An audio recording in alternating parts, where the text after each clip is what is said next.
Welcome everyone to our government career fair. We wait another bit of time till everyone can get on to the webinar. Meanwhile, I want to introduce Mike Jabo. He works as an economist at the Office of Productivity and Technology at the Bureau of Labor Statistics. He has a bachelor's in economics and business administration from Florida International University, as well as a master's degree in applied economics from the Johns Hopkins University.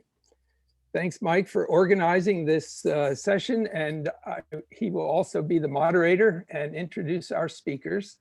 And so, Mike, I'll turn it over to you. Okay, great. Thanks, Jim. And welcome everyone to the event today. So government institutions have a unique mission when it comes to the data that they collect, as well as the importance of the research they engage in.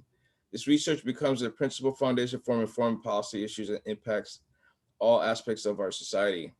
So what does it look like to work at the government agency, or what kinds of opportunities are there for data scientists in the federal government? Here at this event, we're going to be sharing that with you today, and also highlighting some ways that could help you apply to federal jobs. So we've got an incredible team of speakers here today to bring extensive experience working in the federal government, as well as these individuals will have their priorities. They'll be sharing their experiences so that others may better understand and also be better prepared for working for a federal agency. So first we have Mika Cross, a federal workplace expert. We also have Lex Levine of Lex Levine LLC, and he will talk to us about federal resumes and the application process. Finally, we have Chris Heyfer of the U.S. Equal Employment Opportunity Commission, and he will talk to us about experiences working for the federal government and career opportunities for the data scientists. So each presenter will have about 15 minutes to give their presentation, and at the end, there will be a question and answer session. Mika Cross will go first, and she will also entertain questions at the end of her session. And yes, so I'd like to introduce Mika Cross. Just a little bit about Mika Cross. Her career in public service began in uniform with the United States Army, having served as both a commissioned officer and enlisted soldier. Mika federal service also includes mission critical assignments throughout the United States intelligence community and across the executive branches and departments of the federal government. In her roles at the Department of Labor and Office of Personnel Management, she worked on precedent setting, federal government-wide human capital policy, and workplace initiatives to enhance employee engagement, performance, and successful transition of military service members, military spouses, and veterans into their civilian labor market. She also led the Advisory Committee on Veterans Employment, Training, and Employer Outreach on behalf of the Secretary of Labor. So let's welcome Mika Cross. Thank you so much. I'm so sorry for that long bio. Oh my goodness, that is a mouthful. I'm sorry, Mike. Hi, everyone. I hope that we'll have a little fun today. I'm happy to shed some light on what a government career, maybe not so typical government career like mine looks like, answer some questions about how diverse and flexible the workplace really is in the federal space, and point you to some resources and information that might help you inform your own career choice if you're thinking about the federal government as an employer of choice. But first, let me go ahead and share my screen. I like to keep my talks a little interactive. So I'm hoping that, let's see, this will work in slideshow presentation. Maybe give me a thumbs up or raise your hand on the little feature of the Zoom platform if you can see my slides. You can see them? Okay, great. They're not full screen yet. Okay, let's try that again. You gotta love technology. We do. Looks good. All right, so first and foremost, I'm just going to tell you a little bit about myself, my career, and maybe give you an example of what it looks like in case you're thinking about, or well, I'm hoping you're thinking about a career with the federal government. So I started my career as a civilian in the United States intelligence community. So I had been working in uniform, as Mike mentioned. I'm an Army veteran, very proud Army veteran. I hail from rural Maine, so a part of the country that really doesn't have that many access to different kinds of jobs and occupations. So I like to say I kind of found my fame and fortune after I joined the Army. I worked in the United States intelligence community, actually in a support role. So supporting all of the mission critical intelligence operators, HUMINT, which is human intelligence, GEOINT, which is geography intelligence, and defense intelligence at large. I wrote a lot of the workplace policies that I'll be talking about later in my presentation, and then was able to bring that to the rest of government. So I've worked for a lot of federal statistical agencies, like at USDA. You wouldn't think maybe that the Department of Agriculture has a statistical science section, but they do. I also worked for the Office of Personnel Management, helping to effectuate national level workplace policy for people, and in the terms of how are we going to support them when they come into the government, and how are we going to make it a flexible and engaged environment so that people feel like they want to stay. And I've also worked for the Department of Labor, where Mike is now. So again, that's another federal statistical agency. I worked in the veteran space there, had a great time before jumping over to private industry. And I will release this not for public consumption right now, but it's likely I'll be coming back to the federal space again. So you can see, like, in uniform, and then in out of uniform, and then into private industry, and then back to the federal government. That's what I've done, all while navigating a very complicated life too. So during that time, I completed my master's degree. I've taken on promotions, and even served as a fellow as part of the President's Management Council fellowship program when I was working at USDA. I was raising 2 kids, navigated a really hard divorce, and became a single parent of 2 crazy kids during all of that time in my career. And as of late, I've navigated a global pandemic just like you all. So hey, there we are. All right, so in terms of a warm up, I thought it would be fun for you all to tell us a little bit about what your hopes are in terms of the workplace. If you were to think or consider about what your optimal place to work would be, why don't you use the chat feature and just chime in? There's no right or wrong answer, but give me one answer, if you don't mind, to one of the 3 questions. What kind of work environment are you looking for? If you were thinking about the workplace after you already came on board as a new hire, maybe 5 years down the road, how would you want your coworkers to describe your workplace? Or what would it feel like to work here in your optimal work environment? So I'll give you just about a minute, and feel free to use the chat so that I can see some of your answers. I like it. So I'm seeing some hybrid work, half in the office, some at home with flexibility. I love that. Open work environment with big tables, collaborative work, supportive environment. That's really important. Something that's helping people. Well, you're in the right place, John. We are a very service-oriented federal government, so I really hope you'll find a home with us. Any other responses? Let's see. All right. Well, I'm going to keep it moving because I only have 15 minutes. So I really want to paint the picture of just really how diverse the workplace is across the federal space. So some of you mentioned this idea of a hybrid work environment. Some of this data, I'm self-professing, is a little bit dated, but that's okay. It still will give you an overview and a picture of what you can expect. Look, this is the landscape of the federal employee workplace 3 years ago. So we are a little more than 2 million large.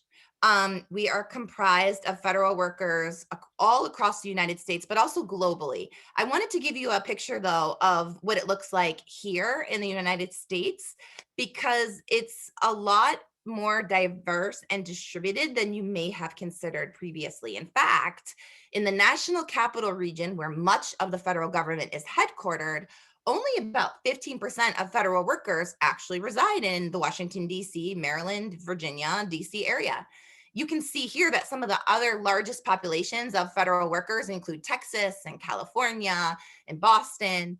in New York. And so I hope this gives you hope, especially as we'll talk about what the federal government is doing right now to support its workforce during the pandemic, that there can be a lot of options, not just in the Washington, D.C. area, but really all over. Specifically, I wanted to speak a little bit about women in the federal workforce. We are doing pretty well overall as a federal government workspace. About 5 years ago, this is data, again, it's a little dated, but we had more than 70,000 women working in federal government STEM careers. That's your science, technology, engineering, and math, data science. And it's always increasing. So I'm sure if I were to update this slide, which I definitely need to do, you would probably likely see about a 30% increase from these numbers here. You can see at the time, 5 years ago, we had almost 1 million women working for the government, which accounts for about 44% of the workplace. Right now, it's actually closer to 50, which is a good sign that the government is really committed to making jobs and leadership positions accessible to women and everyone, really.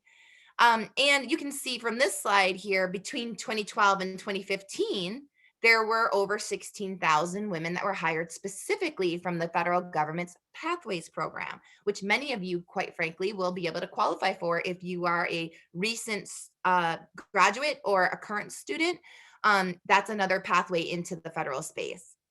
And right here, you can see that these are our 6 top mission critical areas in science, in technology. Economist is one. HR is another. See, we're very important.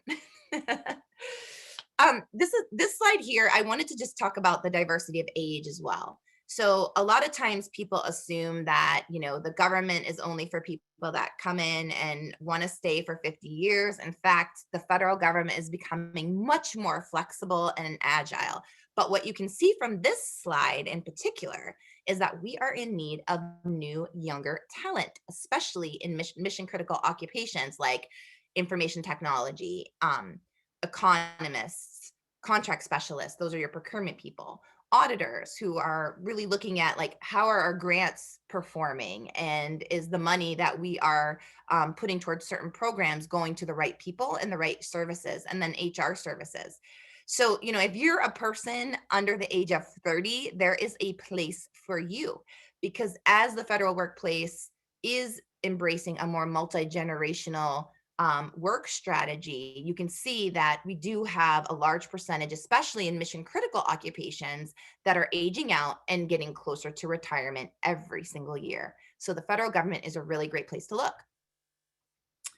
I saw in the chat, many of you were interested in flexibility and collaboration and having some choice in where, when, and how you work.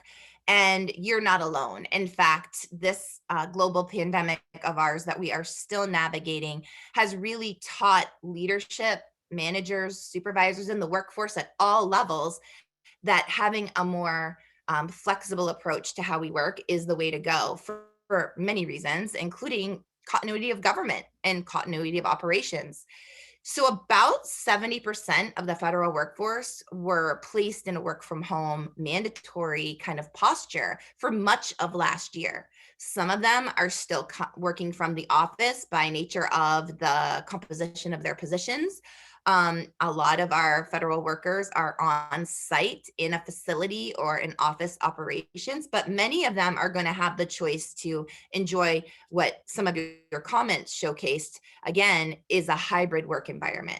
So before the pandemic, this government was already focused on leveraging telework and other workplace flexibilities, and even more so, they've had more practice doing it, and they're recognizing the benefits from doing so. So I suspect there's going to be a lot of opportunity, and I'm seeing it now on USA Jobs in the sense that positions are actually being touted as remote and virtual for those of you who may not want to come into the office. Many of our agencies have been hiring and still bringing on new employees in a virtual/remote environment over the pandemic because the necessity required us to do so. So as that happens more and more, many federal agencies will be committed to still extending that flexibility as we move forward. So it's good news for those of you who are interested in that. And I wanted to talk to you a little bit about other kinds of workplace flexibilities that make it a wonderful place to work really for anyone. But as I mentioned, for women in my particular situation who might be parenting or caring for a loved one in the sandwich generation, or single parenting, or having medical conditions of your own, really these workplace flexibilities are there to support the workforce. And I wanted to cover just a few of those data points for you. So as I mentioned, right now it looks as though we're about 34 to 44% of women executives. Those are senior executives, your C-suite level, top of government in the federal workplace right now, as compared to only about 14 to 20% in private industry. So really, there's great opportunities for women at large if you're interested in making a career of the federal government. And you can see that in this slide as well. There's a lot of different kinds of flexibilities. I'll cover some more in the other slides, but that are available. This particular slide shows the level of satisfaction with things like childcare. Some agencies have emergency backup care. Some agencies have on-site childcare. They have nursing mothers rooms. They have time off for lactation. Just last year, Congress passed a very flexible parental leave program, which is extended to domestic partners, spouses, males, and mothers who are giving birth or fostering or adopting a new child into their family. Very, very flexible. And as it should be. The nation's largest employer is the federal government, and I feel like we're charged to lead the way. So I'm happy to report that as well. Again, I mentioned telework, and there's also a variety of alternate work schedules, like compressed work schedules, where you're able to shorten the number of days you work, which lengthens the number of hours you work in a day, but potentially could give you a day off every other week, or even on a 4-10 work schedule, give you 4 days of work, working 10 hours a day, and 1 day off a week, depending upon supervisory approval. So there are a lot of different choices and flexible work options here in the government. I wanted to talk just a little bit about how we're addressing the pay gap in the federal space, because obviously that's a really important issue when you're talking about equity and access for women, but really for anyone. I wanted to specifically talk about the wage gap as it relates to women, though, because nationally right now there's a gap between about 79 cents to the dollar in private industry as it relates to women and men's earnings. In the federal space, we're looking at about 90 cents to the dollar for most federal workers between women and men and their earning potential here in the federal space. And at the senior executive level, it's exactly the same. So our senior executives are getting paid equally, both men and women. It's really promising, I think. So just something to consider.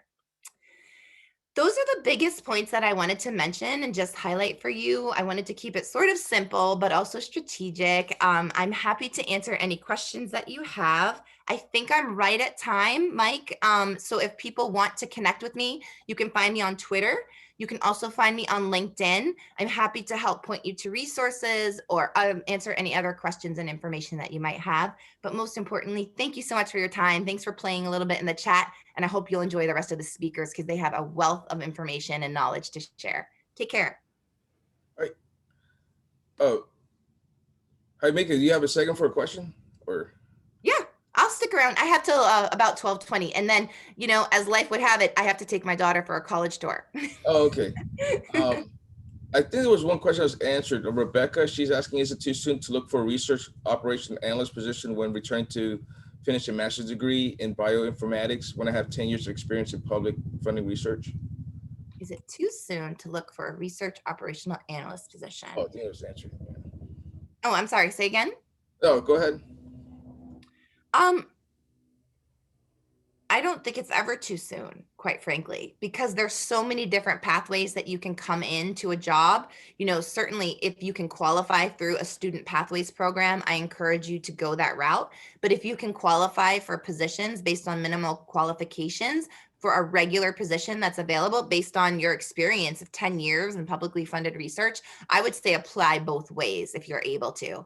Oh, the other thing I did want to mention is around veteran status and individuals with disabilities. There are non-competitive ways to compete for jobs as well.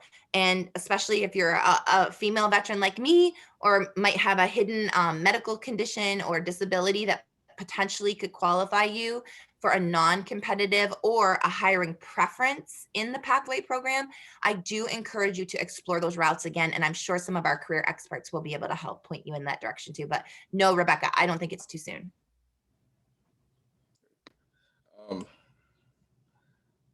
I think I know you understand you have to go, Mika, but I think we're okay right now. But I did post your email into the chat. Oh, okay. I'd rather they go to my LinkedIn, but that's okay. Oh, I have your LinkedIn. If you email me, just bear with me. I have a very busy, crazy life, just like everyone else. Thank you so much for your time. Thank you for having me. I'm going to stop sharing so the next speaker can join. Okay. Thank you, Mika. All right, so our next presenter will be Lex Levine, and I would like to introduce him to you. Lex Levine has 10 plus years of federal government experience and 11 plus years as a full-time certified federal resume writer. Lex is an expert in the challenging and dynamic world of federal resume writing and USA job applications. Using personable, easygoing, and empathetic style, Lex works closely and effectively with entry-level job seekers from entry-level to C-level to create high-impact, keyword-based, customized federal resumes, and also for senior executive service applications. Let's welcome Lex. Thanks very much, Mike. Wow, what a great guy. I hope to meet him someday. Anyway, thanks for the opportunity. My name is Lex Levine, and everything Mike said is true, at least in terms of my chronology. I'm going to talk to you today about federal resumes. They are your ticket into the federal government. They are a unique thing. They're very different from private sector resumes. I could definitely spend a lot more than 15 minutes talking about them, but this is what I have. So I'm now going to share my screen and get going. All right, there we go.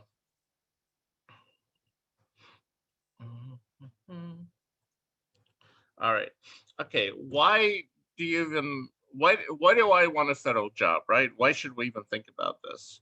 Well, work-life balance definitely tends to be better than in the private sector.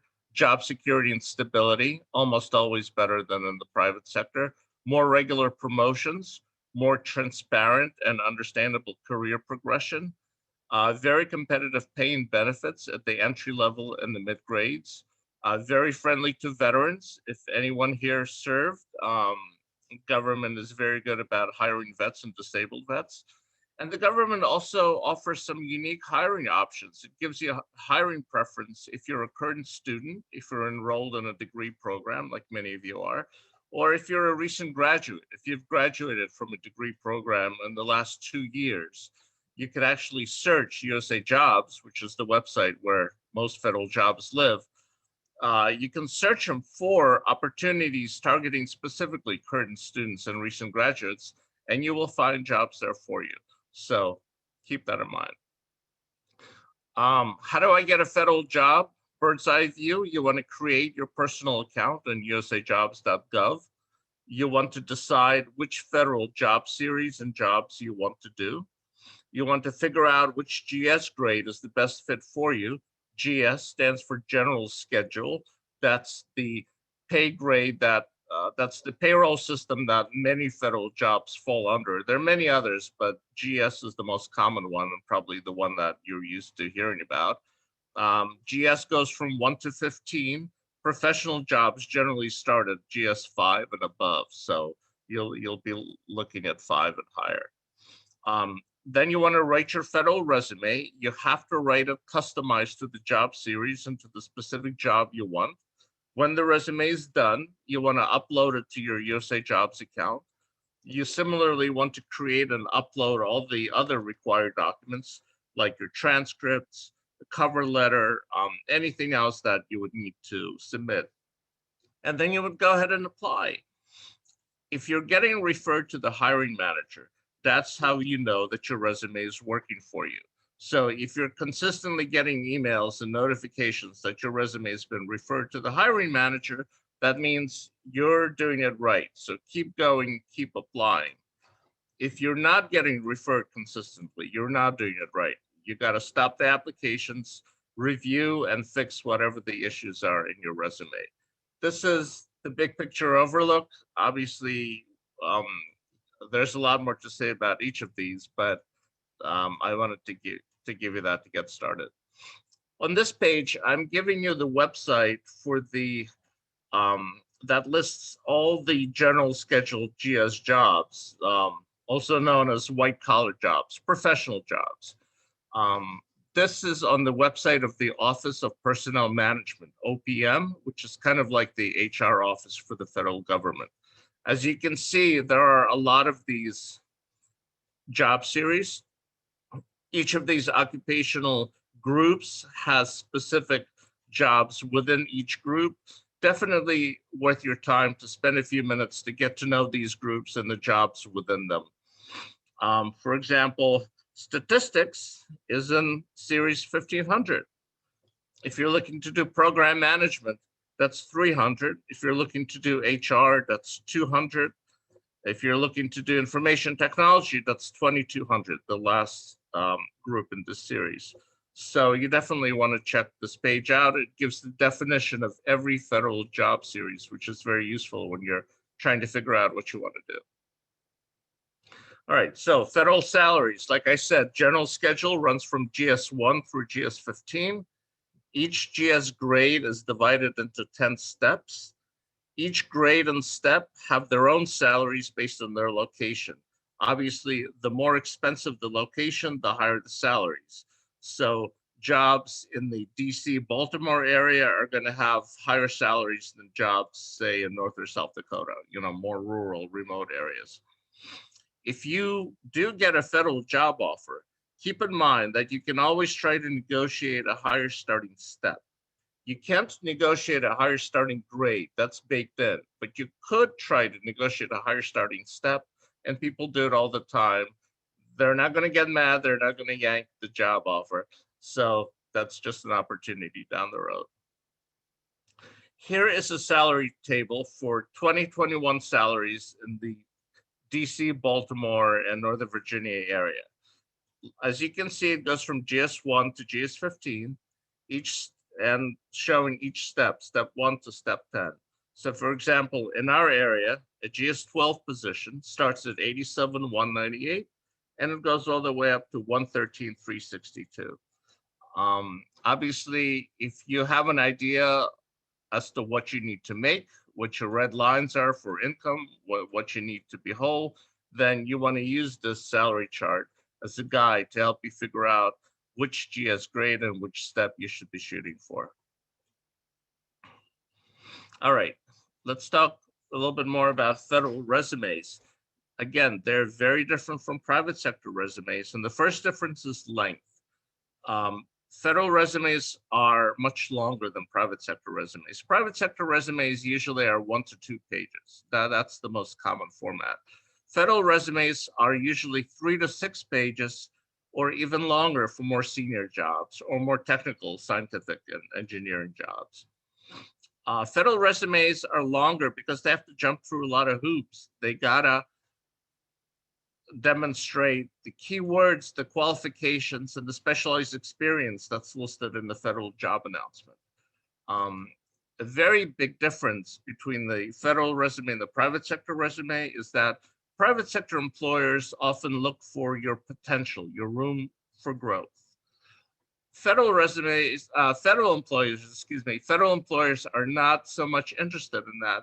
They want to see that you're plug and play, that they can hire you on Monday and you'll be able to start doing the work on Tuesday. So your federal resume has to be laser focused on showing that you meet and exceed the requirements that they set out in the job to which you're applying. That's another reason why federal resumes are so long.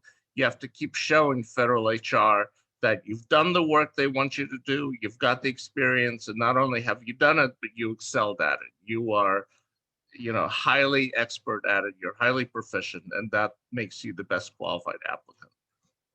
So demonstrating your relevant specialized experience is very, very important in your federal resume.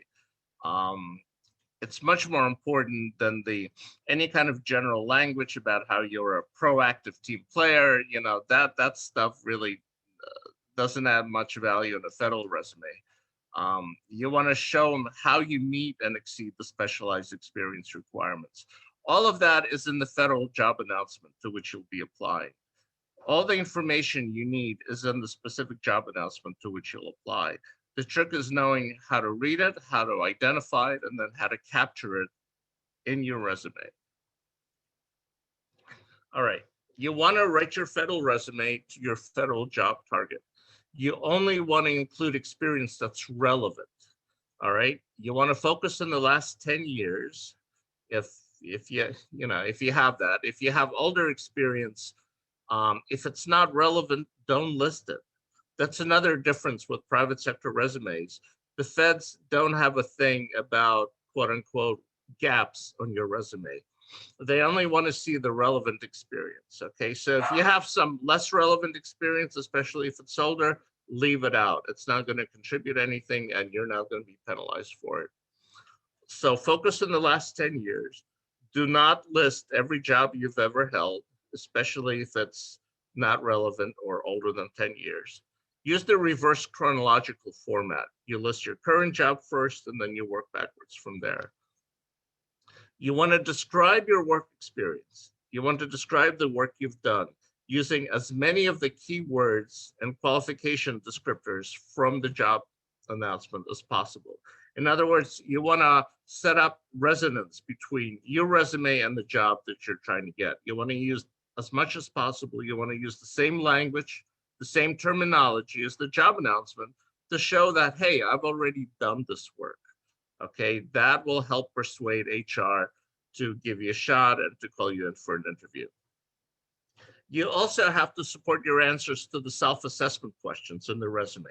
That's very important. When you apply to a federal job, 99 times out of 100, you will be asked to answer self-assessment questions when you apply.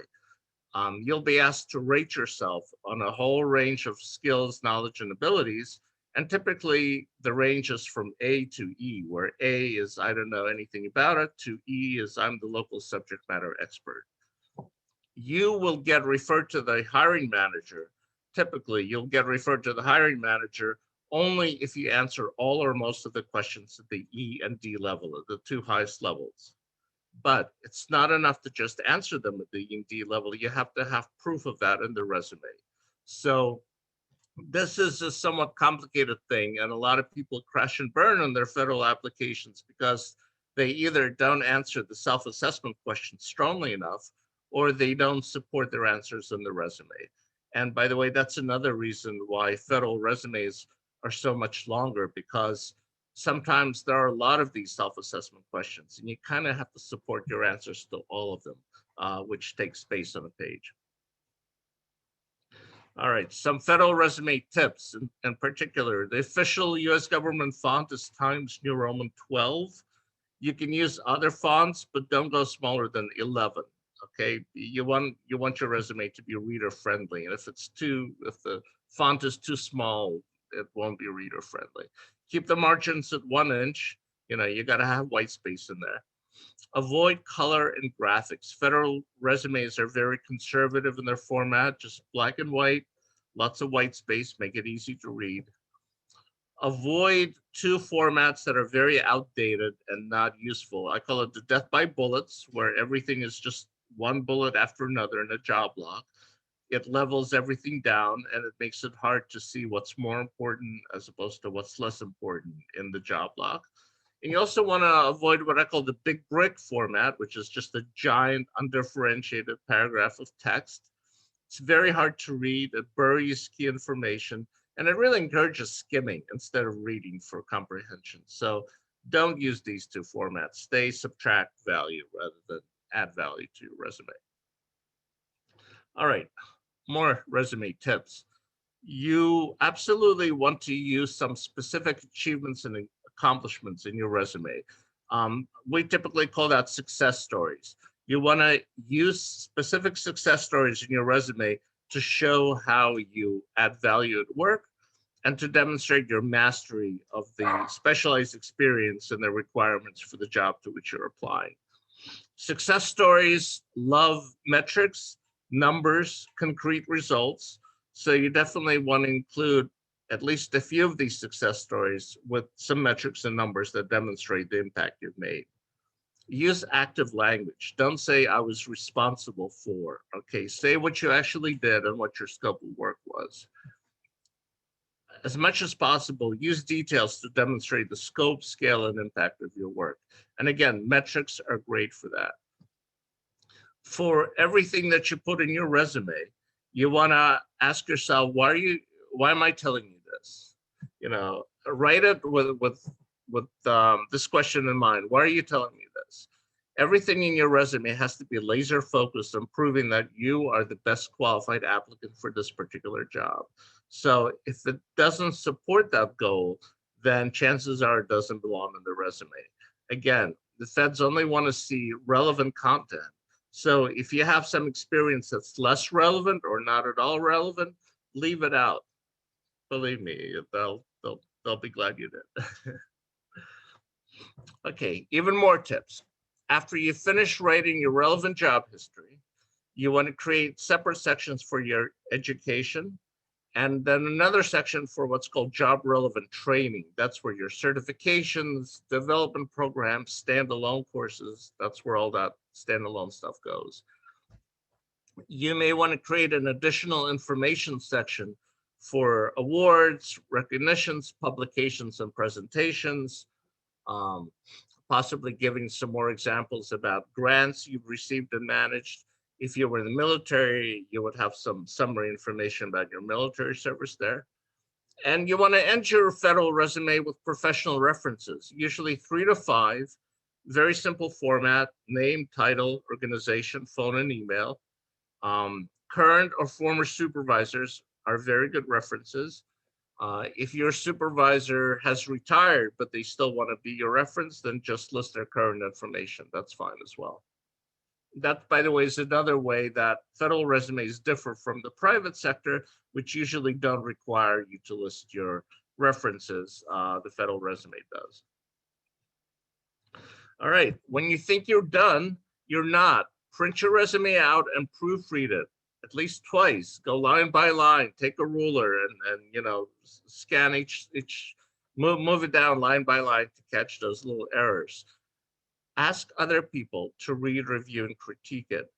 And please use the spell checker. Don't let your resume go out with typos, simple grammar errors, you know, major instead of manager. I see that every day. So take some time and make sure your credibility is not undermined by typos and grammatical errors. You know, you definitely want to do that. Well, that's what I have for now. If you have more questions, please get in touch with me. You've got my website. That's my preferred method of contact. You can also get in touch with me through LinkedIn or through Facebook. You've got my email there as well. I'm happy to take whatever questions you may have for me. All right, great. I'll go ahead and present just one question to you, Lex, and then we'll move on to Chris. There's a question from David. He says, I'm currently earning my third master's degree in TIM in data science. How can I get employed as a data scientist? And I also have a Doctor of Business Administration, a DBA, and MBA, and a Master's in Management. All right. Well, David, sounds like you're quite the triple threat there. A lot will depend on what kind of job you want to do. If you want to find a federal job as a data scientist, then you look for data scientist positions. I would also say that with your other degrees, you might also be a good candidate for program management positions. So go to OPM, look at the GS positions, the GS job series that they have available. And you can also go to USA Jobs and type in data scientist and see what comes up. So start with the OPM website, and especially with USA Jobs. their search feature on USA Jobs is actually quite simple. You just enter the keyword, which in your case could be data scientist, enter the city and state where you want the search to be centered or the zip code, and then see what comes up. And then I'm also seeing the question from Rebecca, right? If we're not to use our bullets, the format I've developed is that you want to use short, punchy paragraphs, just a couple sentences, and use the bullets to emphasize things that you really want the reader to see, such as your success stories, major recognition you've achieved, major program results you've delivered. That's a reader-friendly format that really seems to work well. So short, punchy paragraphs, save the bullets for the really key stuff you want to highlight for the reader. All right, thanks, Lex. We got more time for questions at the end. Next up, we'd like to welcome and also introduce Chris Heyfer. Chris was appointed as the Chief Data Science Officer and Director of the Office of Enterprise Data and Analytics at the U.S. Employment Opportunity Commission in November 2017. He oversees agency data governance and provides internal and external customers with timely, accurate, bias-free, and mission-critical data and information.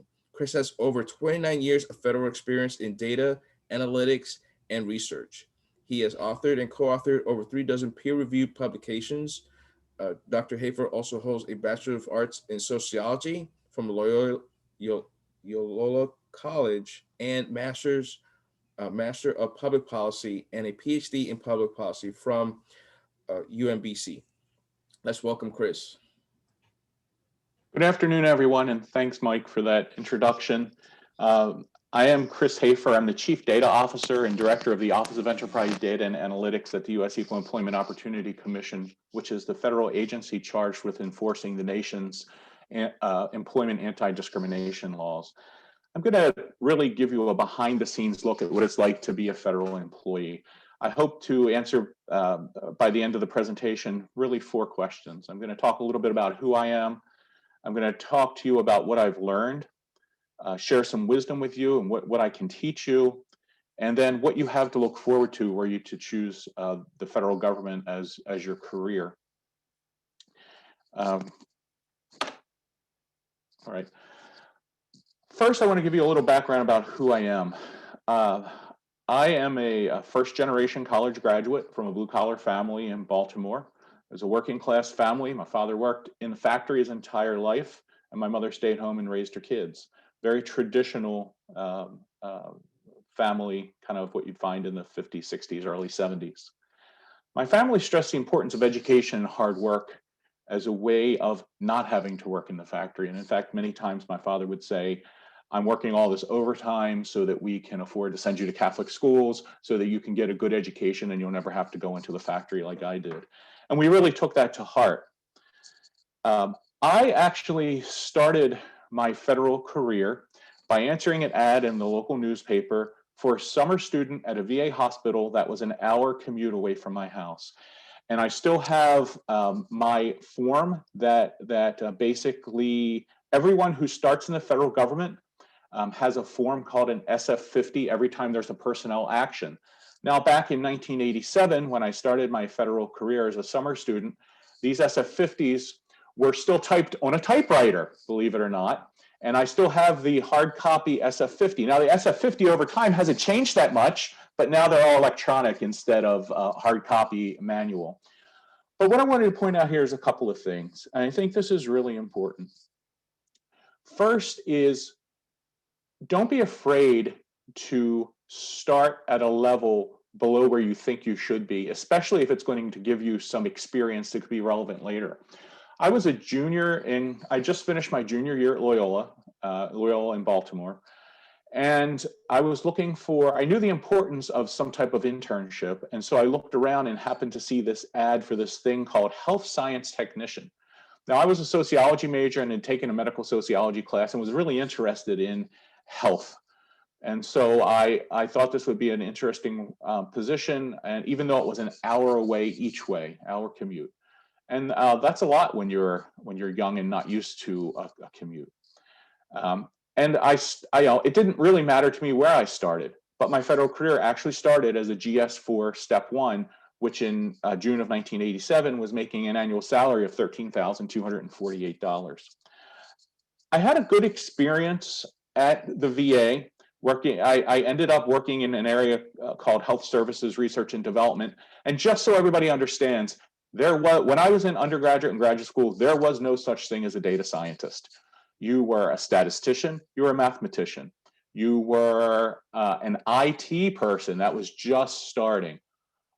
More often than not, you were a trained social scientist who happened to like math and be good in math. And so you honed up on your quantitative skills.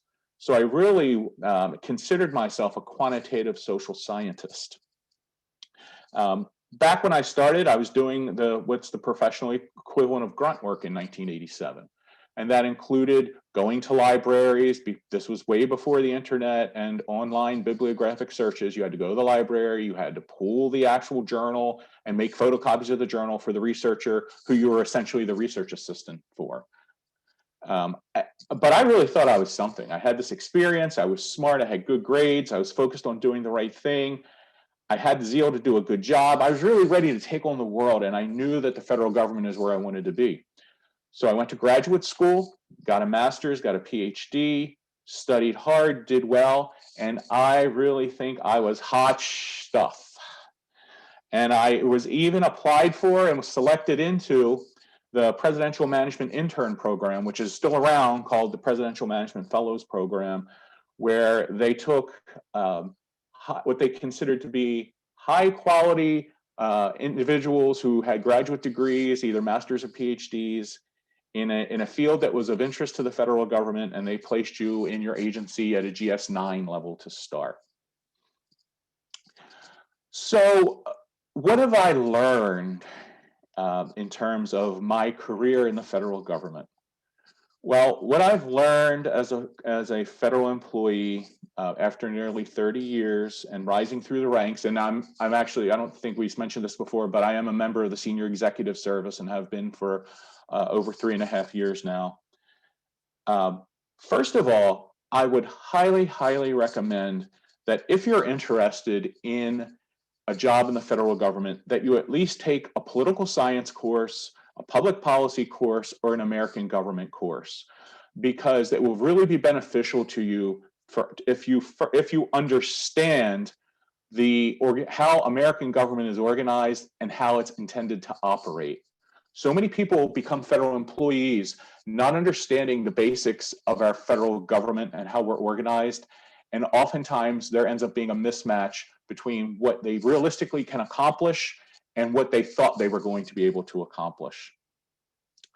Second thing is to temper your expectations. While there is the GS1 through GS15, and then there's the SES, if you rise into the ranks of the senior executive, please do not make a common mistake that many people make, is they think they are going to come out of undergrad and make $100,000 a year. That's not going to happen in the federal government, right? There are certain grades that correspond to where you would enter with a degree only with no experience. And a lot of that information is available on the OPM website, and please pay attention to that. If there's one thing that really infuriates me when I'm hiring individuals, is someone who has an undergraduate degree, no experience, and they're applying for a GS15 job. Please don't do that. Please understand, temper your expectations. Second, or another point, is government moves slowly by design, and everyone has a unique story about how they were hired into the federal government. It is not beyond the pale that it may take you a year or more before you find employment in the federal government, and just understand that that is the norm. There are highs and lows, or there will be highs and lows in your career. There will be ebbs and flows with everyone's career. That's absolutely normal, and it's okay. You can see from the little graphic I've put up, I expected that my career would just be a trajectory all the way to the top as quickly as possible. Well, that didn't happen. As I mentioned, there are highs and there are lows, and you will make missteps and you will find yourself not in the right position. Don't be afraid to move around. And a note about bosses and coworkers. So you will find yourself at some point, the one constant in federal service is change, and you have to be comfortable with that change. Your bosses will change, your coworkers will change, and sometimes you'll need to change to get out of a situation in which you found yourself because of other changes that happened. Don't be afraid to do that. Move around. You'll learn a lot that way. And I also want to call your attention to a book called Implementation by Pressman and Wildofsky. And it's subtitled How Great Expectations in Washington Are Dashed in Oakland, or Why It's Amazing the Federal Programs Work at All, this being a saga of the Economic Development Administration as told by two sympathetic observers who seek to build morals on a foundation. I read that book as a graduate student, and it is a book I reread every couple of years because it just helps keep me refocused and helps keep me honest in terms of why sometimes things happen the way they happen, and more importantly, how you sit back and are just amazed that anything works at all. So what can I teach you? Here's a word cloud of federal career opportunities that would be available to data scientists. And I think the important thing to remember is right now there is no OPM federal series, job series called data scientist. They're working on it. And in fact, just a few minutes ago, I received an email from OPM wanting me to weigh in on my thoughts about the knowledge, skills, and abilities for a newly proposed data scientist series. But in the meantime, you need to be looking for keywords, not just data scientist, but I've included some here: operations researcher, statistician, research psychologist, program analyst, epidemiologist, health insurance specialist. A lot of these job series are specific to agencies where they use that title for all of their essentially nearly all of their staff work. But they will specify within that job series what the nature of the work will be. One of the key tools, and I know Lex mentioned this, but I'm going to reinforce it, is USA Jobs, and how important it is that you visit USA Jobs now, before you even begin your search, and to get yourself familiar with USA Jobs, get yourself registered in USA Jobs, get your resume into USA Jobs. And in fact, this summer, when you're chanting USA, USA, USA, when the Olympics are on, you should actually be thinking and chanting USA Jobs, USA Jobs, USA Jobs. It's that important that you get busy in USA Jobs now. You want to set up different searches and different notifications based on the keywords that you provide.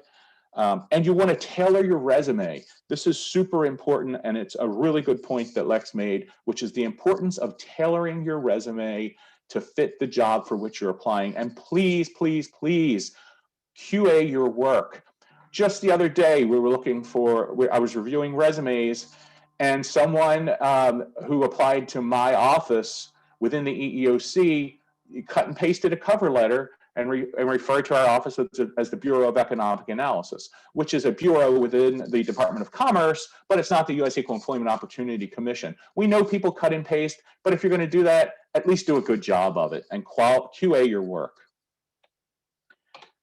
I did want to mention there are some things around the border of this word cloud that I think it's important for you to keep in mind. You're accountable for your career. No one else is. Lead from where you sit. Don't be afraid of new challenges and opportunities. A big one, be comfortable with uncertainty and ambiguity, and have fun. So some tips for a successful career as a federal employee. First, be humble. Nobody cares how smart you are. Nobody cares where you went to school. Nobody cares who you know. Nobody cares which campaign you worked for. You've got to be humble. You're always part of a team. You might not think you are, especially if you're sitting at your terminal writing and running code all day in your cubicle, but you are always part of a team, no matter what you do. Also understand that actions have consequences. You never have a second chance to make a first impression at federal agencies. Someone is always watching you, whether you realize it or not, and memories at federal agencies are very long. Also, be human. Practice active listening. And if you don't know what active listening is, look it up. Practice empathy. Practice compassion. Treat everyone, no matter where they are on that GS scale, with dignity, respect, and kindness. And be hardworking. Participate in meetings. Volunteer. Take on jobs no one else wants to. Always take advantage of training opportunities. Don't take shortcuts. You think you're being cute, cunning, or witty, but you're not. You're being stupid. Nobody likes a slacker. You might think you're getting away with something in the short run, but never underestimate karma or your coworkers.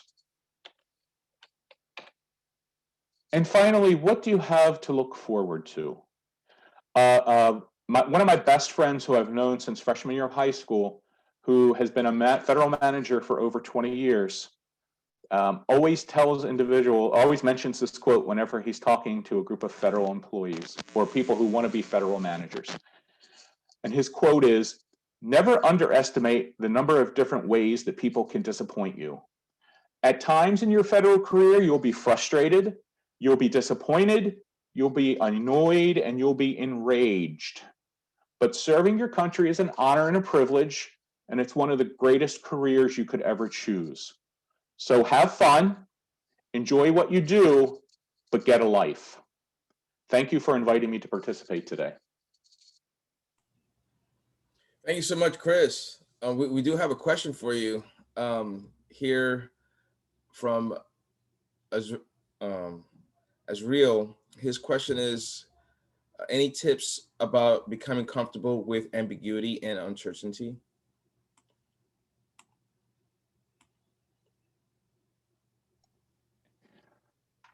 Sure.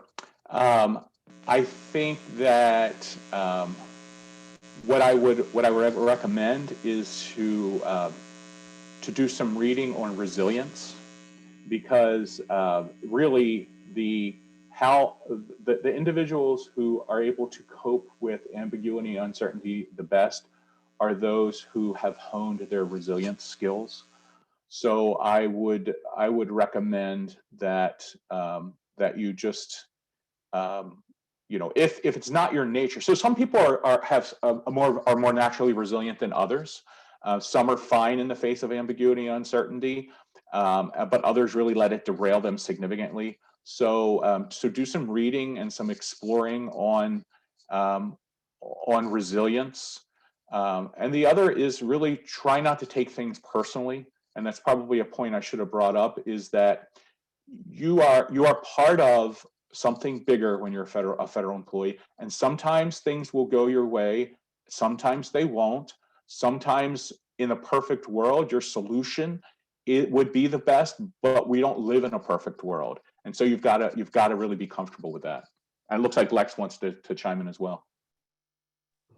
No, I was just agreeing with everything you said, Chris. Thank you. That was an excellent presentation.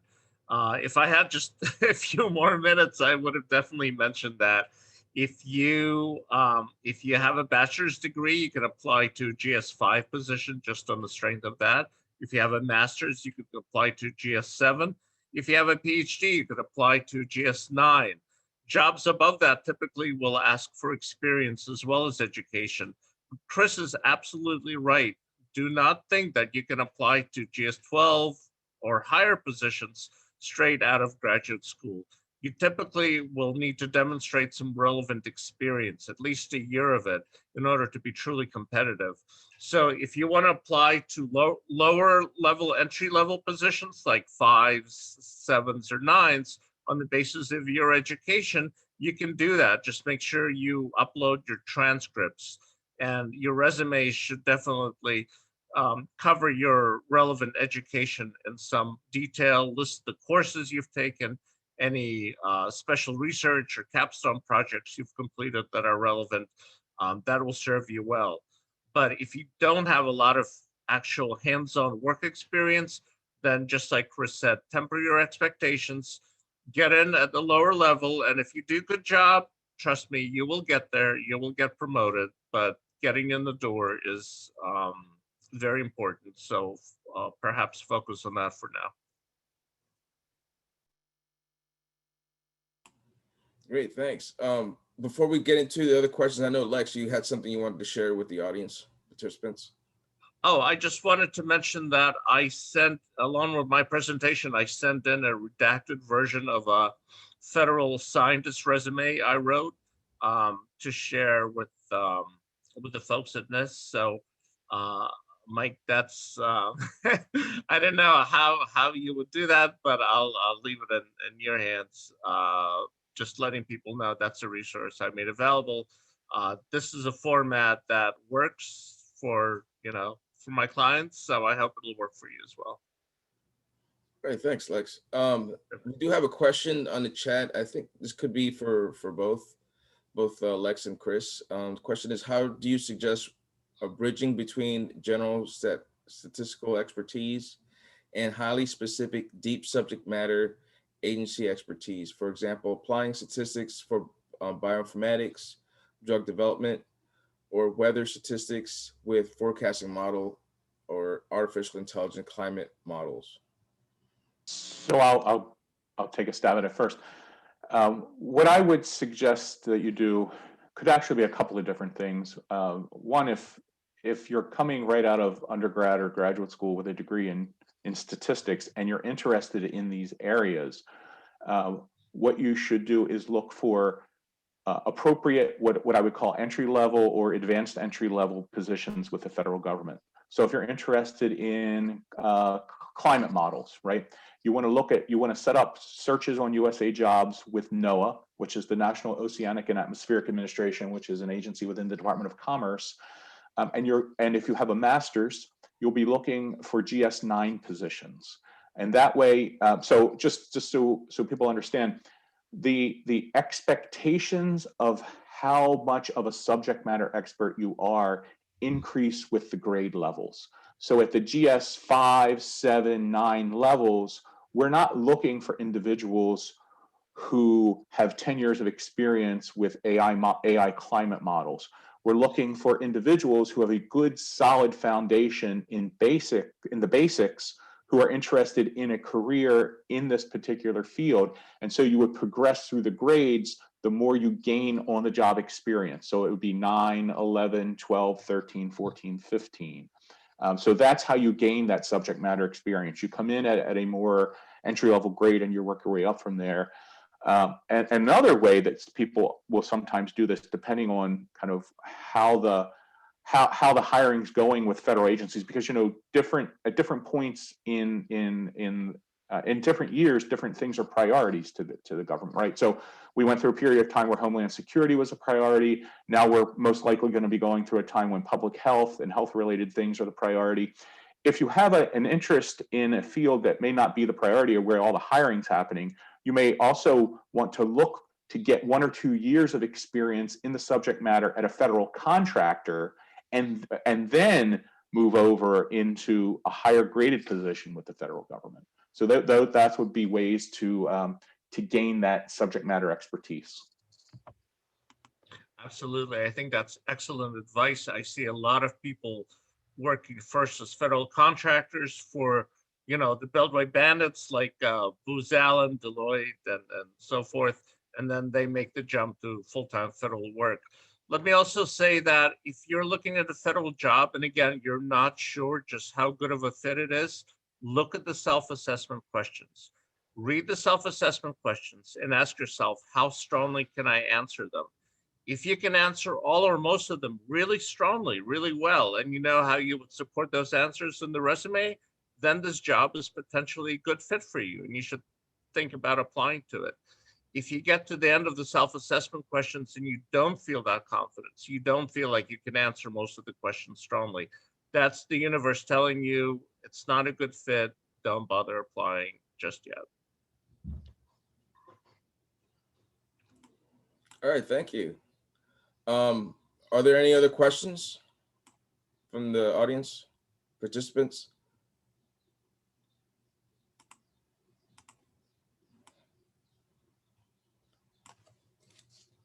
Oh, I think there's, where does one find the self-assessment questions? Yeah, I probably should have had a slide on that too. You will not find the questions themselves in the job announcement. What you need to do is to find the hyperlink in the job announcement that will take you to the self-assessment questions. And usually these hyperlinks are further on in the federal job announcement. They're not towards the beginning, they're towards the end.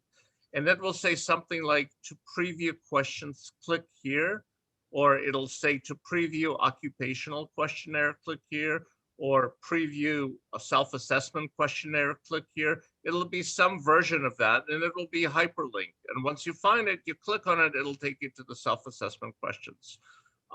These hyperlinks are very often in the how you will be evaluated section. Sometimes they will be in the how you will apply section. Sometimes they'll be in different sections. They really should make it easier to find because the questions are a critical part of your application. But for now, it is what it is. Just, scour the job announcement until you find the hyperlink to the self-assessment questions, and then you can review them. Once in a while, you will have a job announcement that simply will not have that link in it. It just won't be there. So in that case, what you need to do is to hit the apply button and just click through the application screens until you get to the actual self-assessment questions, and you can read them there. And if you're really serious about this job, I would suggest copying and pasting them into Word documents so you could capture them and review them at your leisure. So that's the shorthand answer on the self-assessment questions. I wanted to actually address Guy's question about, would you please comment on the prospects for older candidates? First, let me be clear. Age, I'm at the U.S. Equal Employment Opportunity Commission, and age discrimination in employment is illegal. So let's start there. This is about skills and about experience. So there are no age limitations on. I believe that there are age restrictions on some jobs in Law enforcement. But I'm not going to talk about those, where they'll make those very clear in the vacancy announcements what those legal limitations are. But for the vast majority of the postings you're going to find on USA Jobs, those jobs are about determining who is the best qualified candidate based on experience and sometimes education. And so I believe that the federal government is a great employer for people across the age continuum. But I think what's important to keep in mind is that you want to, look at the experience. So if you've had a career as a musician, and you've been a musician your entire life, and you've played for symphony orchestras, and suddenly you decide you want to apply for data scientist positions, but you don't have any education or experience in data scientists, you're not being moved on to the next level, not necessarily, not because of anything other than the fact that you don't have the requisite education and or experience in the field in which the position is that you're applying for. And I actually see this from time to time in statistician positions, or in positions where people who have been statisticians suddenly want to apply for positions like mediators. And it's just that they don't have the knowledge, skills, and abilities that align what they want with where they've been. And so I think if you've identified a new career field, then go and learn and hone your skills in that area and make yourself a more qualified candidate because you've honed those skills. I'll just add a coda to that. I have worked with clients in their 60s who've gotten federal jobs, and this was, I guess, some sort of a record, at least for me. I worked with an 80-year-old gentleman last year who was not ready to retire, and he actually got an interview for the position to which he applied. So like Chris said, the federal government is good about opportunities. It's good on ageism issues. So please keep that in mind. All right, great. Are there any more questions from the audience?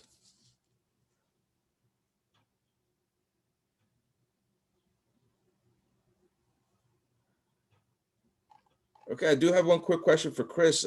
Chris, what do you know offhand what types of data science positions that the government's currently looking for, generally? Yes, let me, so we just went through, so they tried an experiment recently, which was a government-wide data scientist hiring initiative, where there was an open announcement that was going to cover multiple federal agencies. And it was specifically in a program analyst position with a parenthetical of data scientists. So that's technical jargon that you'll grow to understand if you decide to come into the government. Let me just say this: right now, data science is hot. It's a very hot area. And again, please go back to that word cloud. Those are some of the occupational series that I know where my colleagues and other agencies are posting positions looking for somebody who essentially has data science skills. So, more and more you will see positions, even if you're zeroing in on keywords like data wrangling, right? And some other areas that I'll do? I'll provide a link to the announcement that had been posted to the organizers of the panel, and they can provide it to you so you can just click through and see what the skills were that were being sought after. But those skills that you're going to see in that posting that was specific for data scientists, you may also see those skills turn up in a statistician posting. You'll see them turn up in an operations research posting. You'll see them turn up in a labor economist posting or a general economist posting. Different agencies, so like the Census Bureau, they use statisticians. In my office, I use statistician, the 1530, which is different from a 1520. A 1520 is a mathematical statistician. 1530 is more your applied statistician. So the Census Bureau uses both 1520s and 1530s, so mathematical and applied statisticians. I, in my office, use 1530s. For the government-wide announcement, we used a 343, which is a program analyst, but there are other organizations. I have friends who work in the VA who are data scientists who are considered operations researchers. You'll find those in the Department of Defense. It's just, right now, it's all over the place, and that's why it's so important. Again, USA Jobs, USA Jobs, USA Jobs. It's a really interesting tool because it allows you to set up searches that once you specify the criteria, it will deliver the results to your email on a recurring basis that you specify. So I think you can get them on a daily basis when they're posted. You can get them on a weekly basis, a monthly basis. But you're going to have to, again, remember one of the things on that word cloud slide was you have to take accountability for your career. So you're going to have to put in the legwork up front to figure out what those keywords are that are going to get to you the positions that you'd be interested in. And my advice would be err on the side of being over-inclusive. So cast your net as widely as you can. And then that way it'll give you it'll give you more options to sort through than for you to be so specific in your search that you find out from somebody else who's a friend of yours who had a more expansive search that you missed an opportunity that would have been perfect for you.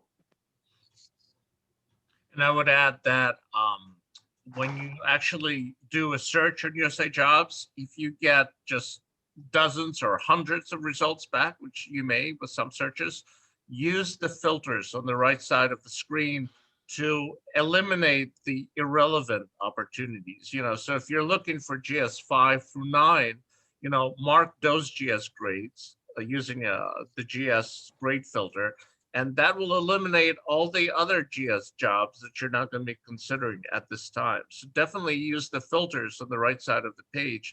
There are a great many of them, and they'll really help you narrow your search down.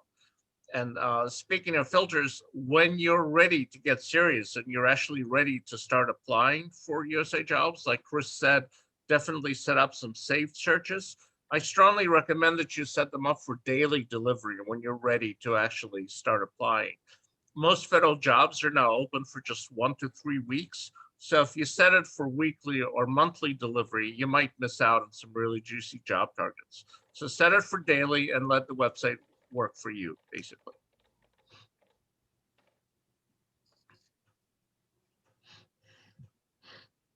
Great.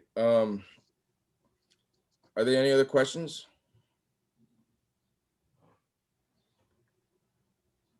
Okay, I do have one question here. I think, let's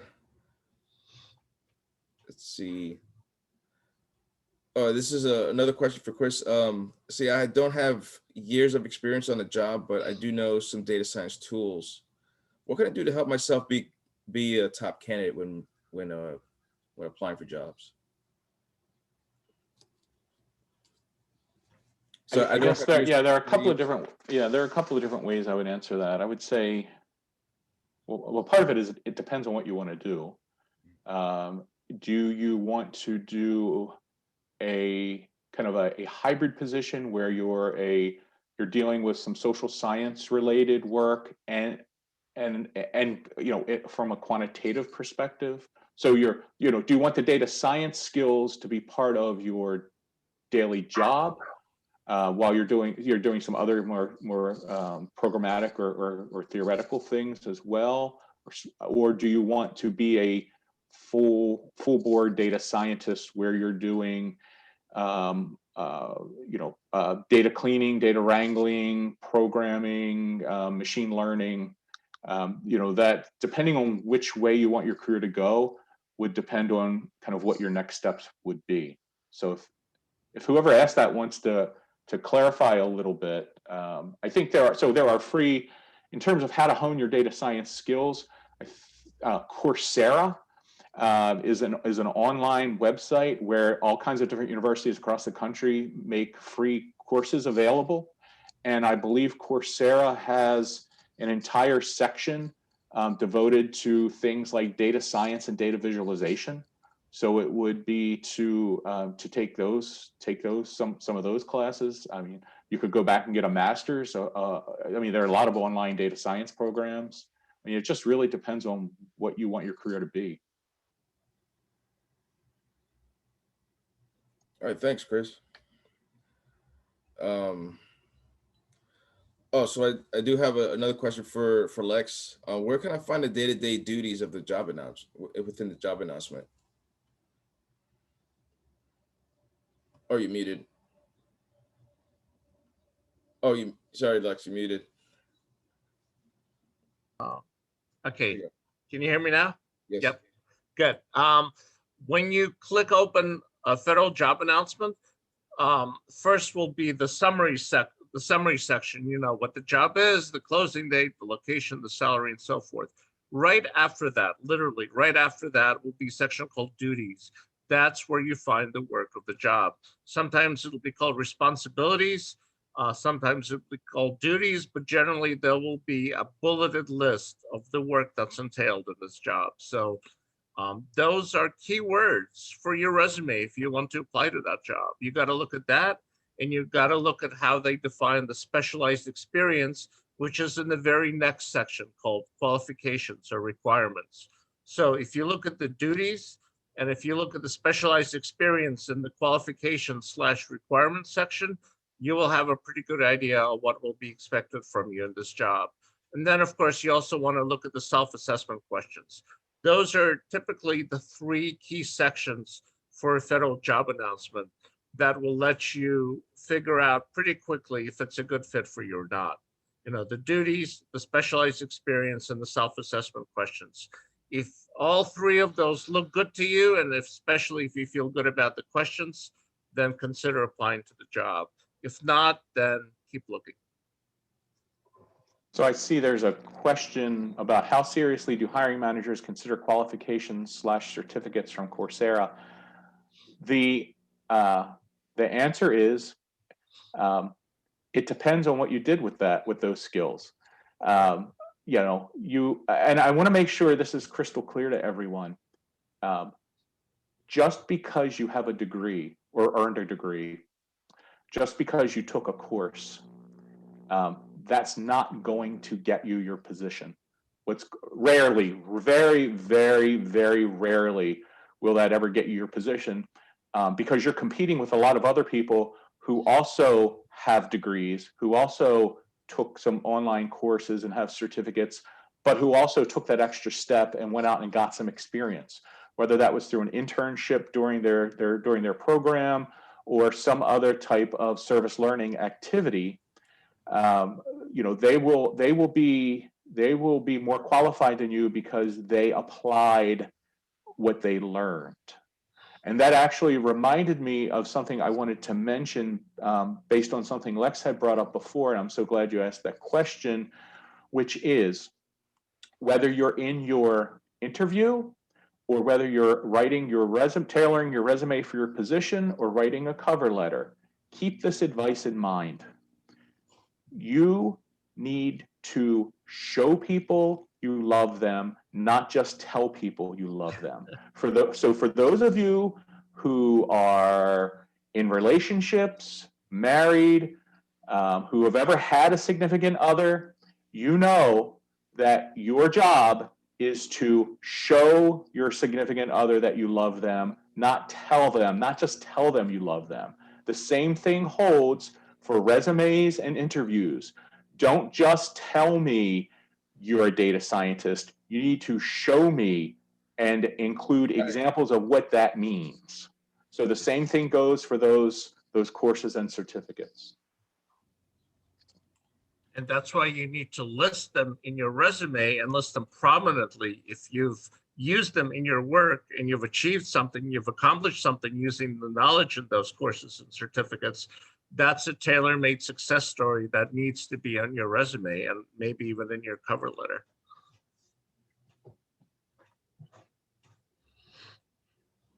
Nice, great. Are there any other questions from the audience? Just a friendly reminder to type in your questions within the question and answer chat box.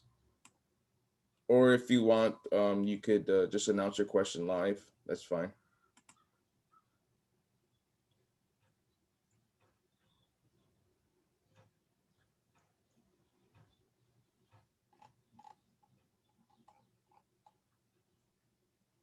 Okay, I've just let Greg ask his question live if he wishes. Hello, Greg. The floor is yours. You're muted though, Greg.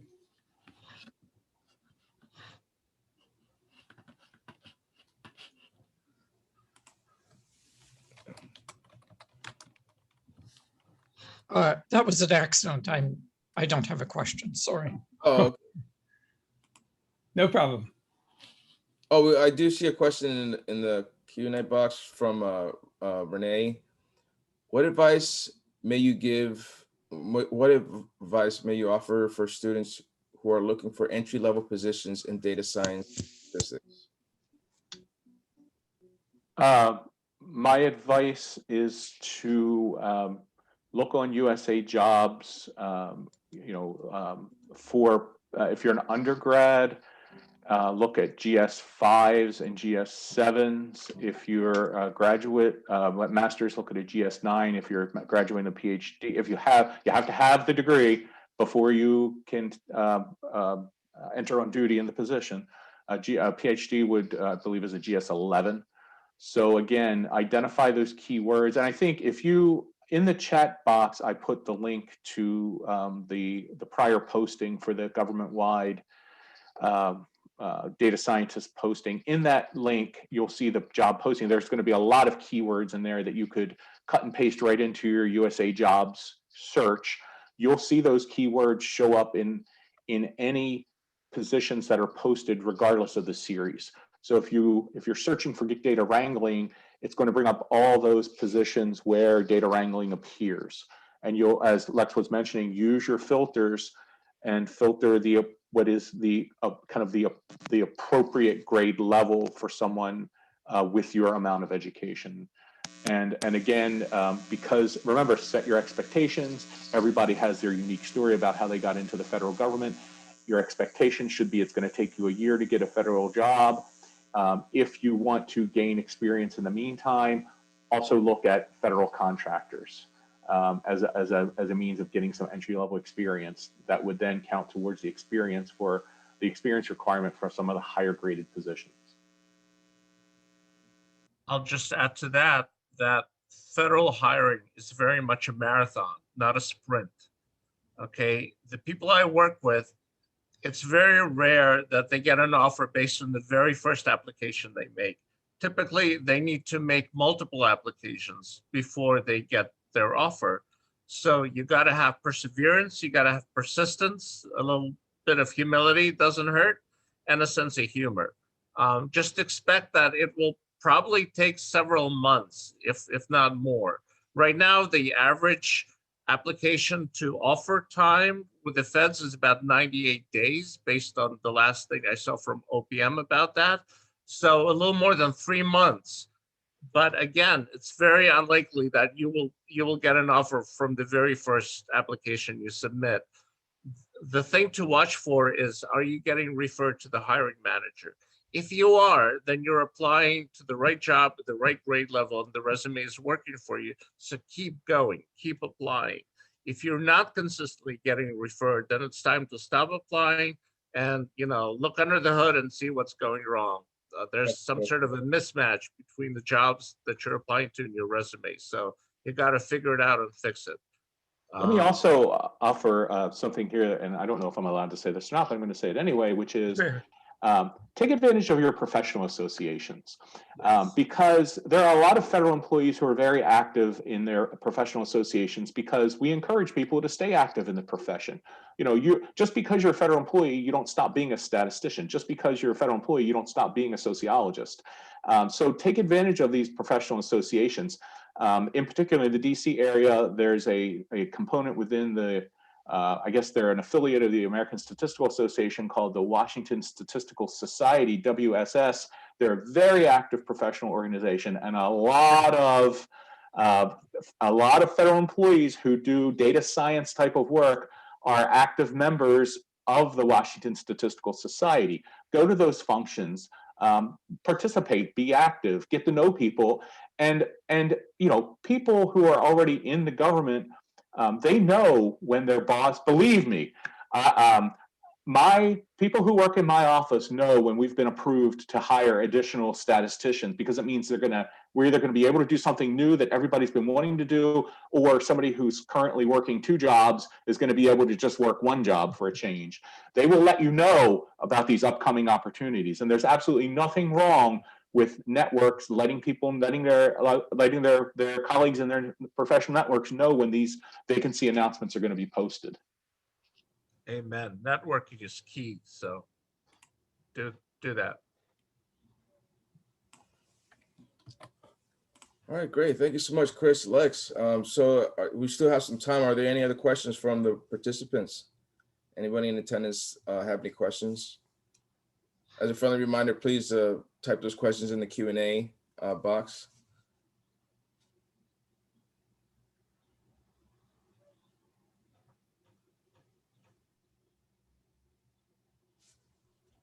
Well, I will let people know that my office is hiring statisticians. We just received our fiscal 21. We're going to be hiring a couple of actually 3 GS-13s.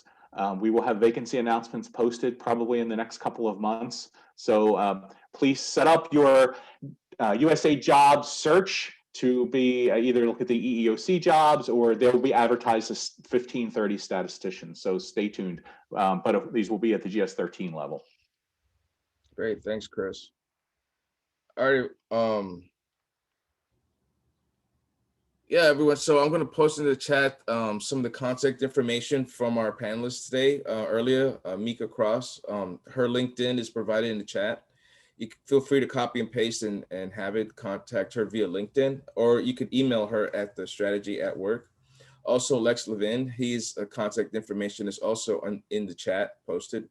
And the book that Chris had mentioned during his presentation, The Implementation, and that's also mentioned in the chat with the author. And actually I'm looking to buy that book pretty soon here, Chris. So thank you. All right, so I think this, we can say, unless there's any other questions that anybody has, feel free to make that announcement now. But if I don't see any other questions, I would like to say thank you everyone for participating and coming out today. And I just want to say a special thank you to all of our panelists, Chris, Lex, and also Mika, for great information sharing today. Lots of great information I learned from Lex and also Chris. and Mika earlier. Thank you so much for presenting today. And thank you, Mike, for organizing a really helpful career fair for government jobs. And for Chris and Lex, this has been very helpful.